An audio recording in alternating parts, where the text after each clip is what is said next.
Shalom, salam sehat bagi kita semua. Sebelum mendengarkan firman Tuhan, marilah terlebih dahulu kita berdoa. Terima kasih Tuhan untuk kesempatan waktu yang Kau berikan bagi kami sehingga kami masih boleh menikmati hari pengasihan pada hari ini.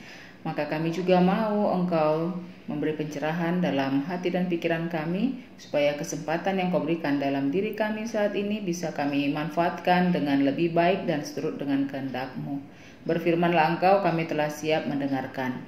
Amin. Saudara-saudariku yang dikasihi Yesus Kristus, sapaan firman Tuhan kepada kita pada hari Sabtu 15 Oktober 2022 tertulis dalam kitab Yeremia pasal 15 ayat 19. Karena itu beginilah jawab Tuhan, jika engkau mau kembali, aku akan mengembalikan engkau menjadi pelayan di hadapanku. Dan jika engkau mengucapkan apa yang berharga dan tidak hina, maka engkau akan menjadi penyambung lidah bagiku. Biarpun mereka akan kembali kepadamu, namun engkau tidak perlu kembali kepada mereka. Demikian firman Tuhan. Saudara-saudariku yang dikasihi Yesus Kristus, pernahkah Anda mengalami suatu situasi menerima kesempatan kedua? Manakala kita mungkin pernah mengalami suatu penyakit, mungkin kita pernah mengalami suatu kondisi yang tidak memungkinkan lagi untuk hidup akibat kecelakaan yang sangat tragis, namun kita masih diperpanjang Tuhan dalam hidup ini dengan memberikan nafas yang membuat kita bisa melanjutkan perjalanan hidup kita. Apa yang kita rasakan pada saat kita merasa mendapat kesempatan kedua?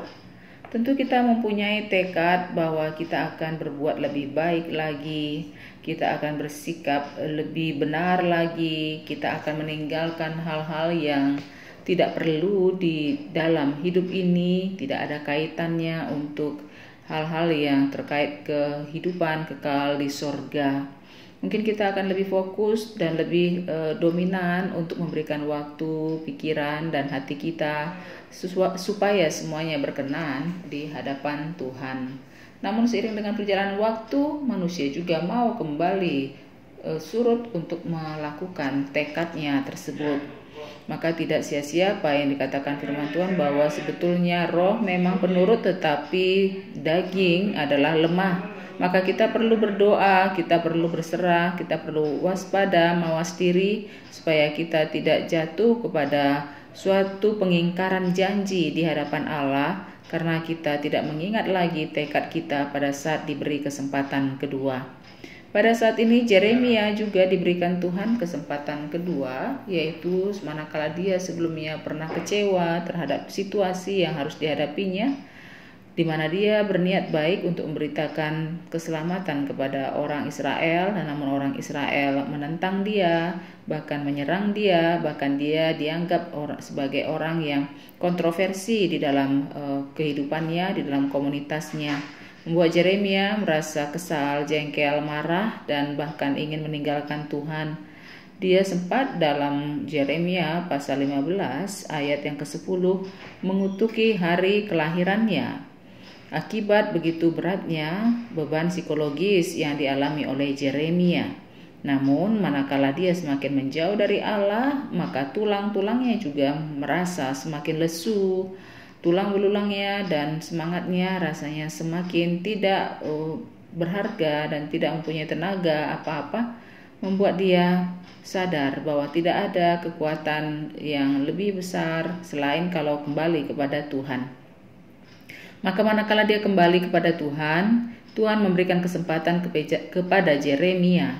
Kepadanya diingatkan bahwa jika engkau mau kembali, aku akan mengembalikan engkau menjadi pelayan di hadapanku. Dan ada lagi syarat yang Tuhan berikan kepada Yeremia. Dikatakan bahwa jika engkau mengucapkan apa yang berharga dan tidak hina, maka engkau akan menjadi penyambung lidahku.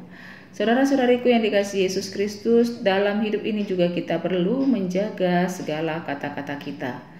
Jangan kita mengucapkan kata-kata yang tidak berharga, entah itu kata-kata yang keluar secara verbal, entah itu kata-kata yang kita tuangkan dalam sosial media, Mari kita mewaspadai setiap kata-kata yang terucap. Sebab apabila kata-kata kita terlalu berlebihan, lepas kontrol, Tuhan pasti tidak menyukai hal tersebut, bahkan menyiapkan hukuman bagi orang yang tidak mengendalikan kata-katanya. Begitu juga ucapan-ucapan yang hina, yang tidak berkenan di hadapan Allah, yaitu sikap-sikap yang kita sampaikan atau kata-kata yang kita ucapkan itu dianggap sebagai perbuatan yang hina di hadapan Allah. Kita semua tentunya sadar bahwa sebagai orang Batak kita adalah puru raja, anak raja. Maka yang raja itu adalah perilaku kita, attitude kita. Dan oleh sebab itu bila kita sendiri tidak menghargai perilaku kita, kita akan menjadi orang yang hina. Saudara-saudariku yang dikasihi Yesus Kristus, kita telah diingatkan pada saat ini untuk menghargai kesempatan yang Tuhan berikan. Kalau kita bangun pada pagi hari ini juga adalah kesempatan baru yang Tuhan berikan bagi kita untuk bersikap lebih baik lagi. Kesempatan baru yang Tuhan berikan kepada kita untuk mengisi hari-hari kita lebih baik lagi. Maka dari itu gunakanlah kesempatan yang Tuhan berikan, walaupun tekanan, pergumulan masih tetap melekat dalam diri kita, namun Tuhan juga tidak pernah meninggalkan kita sedetik pun. Dia jauh lebih besar daripada pergumulan kita pribadi, lemas pribadi. Saudara-saudariku yang dikasihi Yesus Kristus, hidup ini terbatas, namun sekarang manakala Tuhan masih memberi kesempatan bagi kita, isilah dengan baik, nikmatilah dengan penuh sukacita, dan tetaplah kita yakin Tuhan selalu bersama dengan kita untuk menopang segala pergumulan kita dan juga untuk mengubah kehidupan kita supaya menjadi lebih baik lagi untuk hari-hari yang akan datang. Tinggal dan berdiamlah di dalam firman Tuhan, lakukanlah seturut dengan kehendak-Nya. Amin, kita berdoa. Terima kasih Tuhan atas kesempatan yang Kau berikan kepada kami. Hari baru, nafas yang masih Kau sambung adalah wujud dari kesempatan yang masih Kau berikan kepada kami umat yang Kau kasihi. Mampukan kami mengisi hari-hari yang Kau berikan kepada kami supaya lebih baik lagi. Kata-kata kami lebih berkualitas lagi. Sikap kami, sikap yang sebagai orang terhormat, di mana kami selalu merendahkan hati di hadapan sesama dan di hadapan-Mu. Biarkan kami mensyukuri apa yang sudah kami terima, supaya kami boleh dengan rendah hati juga menikmatinya dan menjadi saluran berkat bagi orang-orang di sekitar. Apabila ada beban yang tidak tertahankan dalam hidup kami serahkan semua hanya ke dalam tangan pengasihan-Mu, sebab kami tahu di dalam Engkau kami akan memperoleh solusi yang terbaik. Terima kasih Bapa untuk sapaan firman yang telah kami dengar pada saat ini.